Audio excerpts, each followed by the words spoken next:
మోకాళ్లలో గుజ్జును పెంచి నొప్పిని తగ్గించి సర్జరీని దూరం చేసే ఫ్రీడమ్ వాక్. ఆనాడు అధికారంలో ఉన్నటువంటి టీఆర్ఎస్ పార్టీ అధికారం దిగిపోయి కాంగ్రెస్ పార్టీ అధికారంలోకి వచ్చింది.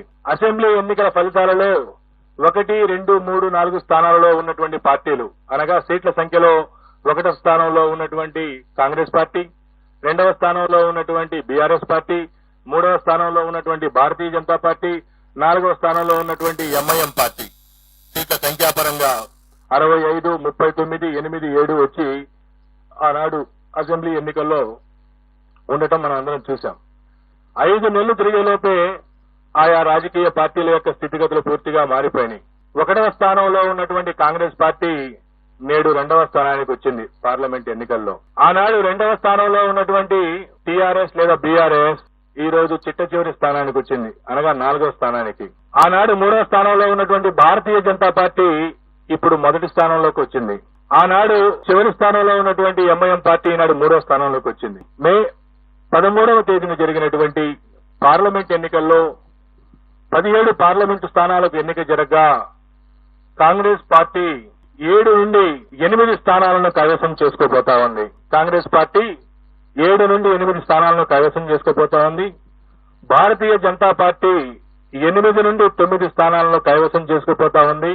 అలాగే ఎంఐఎం కేవలం పోటీ చేసింది 1 స్థానం అయినప్పటికీ భారతీయ జనతా పార్టీ అభ్యర్థి మాధవీలత తీవ్రమైనటువంటి పోటీ ఉన్నప్పటికీ ఎంఐఎం మరొక 1 స్థానం గెలవబోతా ఉంది. గతంలో 39 అసెంబ్లీ స్థానాలు సాధించి అంతకుముందు 2019 పార్లమెంట్ ఎన్నికల్లో 8 పార్లమెంటు స్థానాలు సాధించినటువంటి టీఆర్ఎస్ పార్టీ ఇప్పుడు 0 స్థానాలకు పరిమితం కాబోతా ఉంది.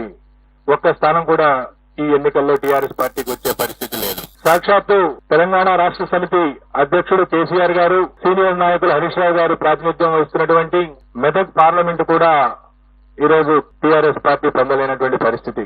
గడిచిన అసెంబ్లీ ఎన్నికల్లో 7 అసెంబ్లీ స్థానాలలో 6 అసెంబ్లీ స్థానాలను సాధించినటువంటి టీఆర్ఎస్ పార్టీ 2 లక్షల పైచిలకు మెజారిటీ 7 స్థానాల్లో సాధించినటువంటి టీఆర్ఎస్ పార్టీ ప్రస్తుతం అక్కడ 2వ స్థానానికి రావడానికి పోటీ పడే పరిస్థితి, 2వ స్థానంలో కూడా ఉండే పరిస్థితి కనబడట్లా.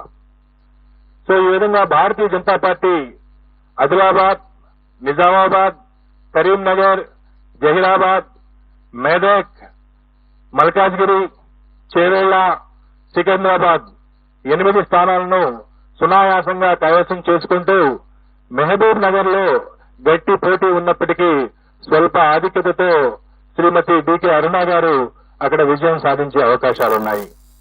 అలాగే కాంగ్రెస్ పార్టీ మిగతా నియోజకవర్గాల్లో కాంగ్రెస్ పార్టీ విజయం సాధించేటువంటి అవకాశం ఉన్నది. ఎంఐఎం హైదరాబాద్ పార్లమెంట్ నుండి విజయం సాధించే అవకాశం ఉన్నది.